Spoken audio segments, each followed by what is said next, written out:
Narito tayo ngayon upang matunghayan ang napakainit, nagbabaga, talaga namang pinag-uusapan at latest na inaabangan ng lahat. Ang latest update sa buhay ni Ate Erika at ang gulong nangyayaring kasalukuyan sa pamilya nila. Talagang palala ng palala ang issue ni Ate Erika dahil ngayon nga ay minadawit na namang pangalan ng isang vlogger na close daw kay Ate Erika na binavlog daw siya na hindi daw siya binibigyan ng pera o talent fee sa kanyang mga video. May isang aligasyon sa isang vlogger. Aba po, pag ako po ay lumalapit sa atin yung tao, abay, hindi pwedeng walang bahala po natin ito. Ako po ang tolpo ng Camarines Norte. Kapag mayroong mga sumbong reklamo kay Val Santos Matubang, kakampin niyo ako. Walang tulugan, walang iwanan, handa akong gumastos at ditibahan ko kayo. Ito mga kaibigan, isang vlogger po, ang sabi daw po ay si Kalinga Prab daw ay, binablog yung anak, subalit ni Cinco po ay walang binibigay. Anong klaseng vlogger yan? Walang ganyang vlogger po. Dapat pagka nag-vlog kayo, abay, hindi pwedeng basta lang ganyan na thank you. Baka naman po ay yung kita sa vlog niya ay binubulsa nito. Hindi pwede po. Aling Gina! Huwag ka mag-alala. Kakampi mo ako. Sino ba itong nag-text sa atin? At nagpaabot po ng sumbong. Nanay Gina Pansa Sorita. Nay! Huwag ka mag-alala po. Anytime, anumang oras, tumawag ka sa aking numero, 0929-1132-469. Kakampihan kita dito. Ireklamo natin itong vlogger na ito. Binablog ang inyong anak na si Erika Sorita. Subalit ni Cinco walang binibigay. Abay, pa-birthday po niyan. Hindi pwede pong ganyan sa panahon natin ngayon. Bigas, kahit bigas, wala man inaabot sa inyo. Hindi pwede yan, Nay Sorita. Nay Gina, i-text mo ako sa numerong ito, ha? At kung saan ka man nakatira, pakilagay po ang inyong address at yung mga staff ko dyan pupunta sa iyo para interviewin ka kung ano ang mga bagay na dapat gawin natin. Ireklamo na. At nagsalita na nga ang mama ni Ate Erika na talaga namang nagpabaya sa kanila noong mga bata pa daw sila kaya kinupkup siya ng kanyang lolo at lola. At ngayon nagreklamo daw ito na may hindi daw nagbabayad sa kanya na vlogger na talagang sikat at close kay Ate Erika. Sino kaya ang vlogger na ito? Alamin natin kung sino.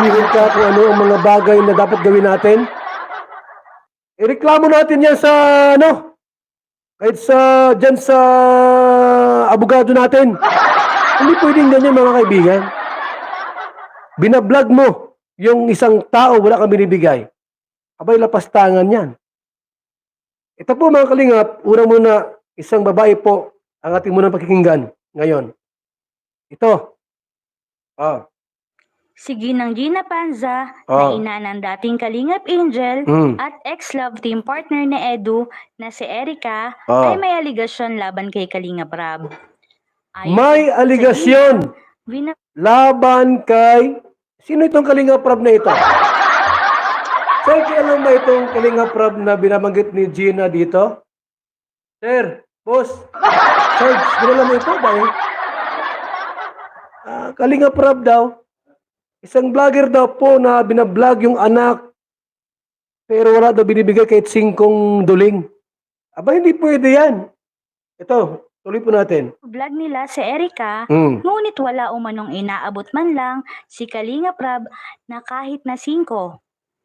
Kahit 5 walang binibigay? Hindi pwede po yan.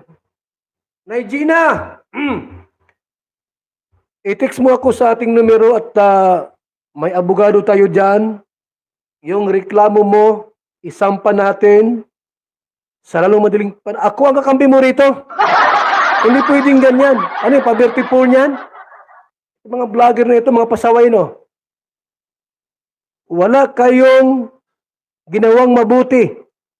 Ito ay nakarating sa kaalaman ni Kuya Val. May nagreklamo. Kaya ito ay nagalit. Siyempre. Kay Kuya Val, ang panig niya ay na kay Ginang Gina. Opo naman kasi alam niyo po, yung mga inaaping tao po, yung mga taong inaapi, minamaliit, hinahamak, ako po ang kakampi ninyo. Walang iba. Val Santos Matubang po. Ayon pa kay Kuya Val, ay ayaw niyang may naapi at naabuso. Ayaw ko may Sapagkat naapi. si Kuya Val ay kakampi ng mga inaapi. Opo. Marami na akong naipakukulong. Aling Gina, maraming salamat sapagkat mayroong isang taong Grabe, pati ang vlogger na si Kalinga Prab na talaga namang nag-ahon sa kanya sa kahirapan mula nung siya ay ma-discover ay talaga namang pinagbintangan pa na hindi talaga siya nagbabayad ng tamang fee kay Erica. At ito nga ay ang inireklamo ng mama ni Ate Erica na si Ate Gina. At ito na nga ang mga susunod pang text mo ako sa ating cellphone number 0929-113-2469. Ano mang oras, kahit hating gabi. Baka naman may asawa ka, magsilo sa akin, ha?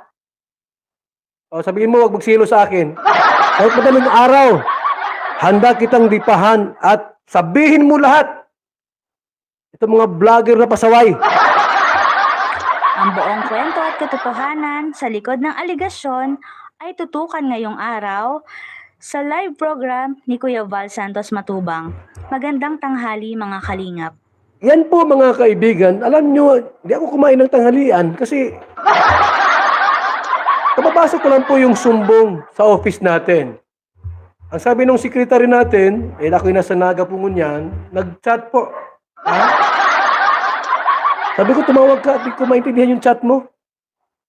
Mayroon na pong nagreklamo sa office natin, dyan po sa Daet, sa Magang, Barangay Magang, Gina Surita daw po ang pangalan. Sabi ko, anong reklamo ni Gina Surita? Tungkol saan yan? Ang sabi po nito, binablog daw po yung anak ni Kalinga Prab. Sabi ko, sino si Kalinga Prab? Taga saan yan? Sabi, taga Daet daw po. Ngayon, anong reklamo niya? Sabi ko, after daw po nung vlog, walang binibigay ni Singkong Kusing. Baka naman ipakumita yung channel ni Kalinga Prab. Mataas na po ang views. Hindi pwede yan. Dapat bukit malamang pangkapi-kapi, pang tinapay po yung magbigay man lang kahit 1 gatos. 200, wala nga pong binibigay si Kalinga Prab. Ito po yung video po, Ito, yung video po mga kaibigan. Para malaman natin ang buong katotohanan tungkol sa kwentong ito, Ito po, mga kaibigan, Prab, ipinahiya si Kalinga Prab at sinabing walang natanggap na pera kahit Sino ba ito? So, yan po yung ating pag-uusapan po mamaya mga Kalinga. Pero bago po natin ipagpatuloy ang video ito sa mga Kalingap Angels 27. Ito po ang aking sekretary. Ayan. Si Kalingap Angels 27. Grabe talaga ang mga revelasyong nalaman natin sa video na ito. Ano na kaya ang mangyayari sa pamilya ni Ate Erica? At hanggang dito na lamang muna magtatapos ang ating napakainit, nagbabaga at pinakainaabangan na latest issue ni Ate Erica. At yan ay pagpapatuloy natin sa ating mga susunod na video. Hanggang sa muli, maraming salamat sa panonood. Bye!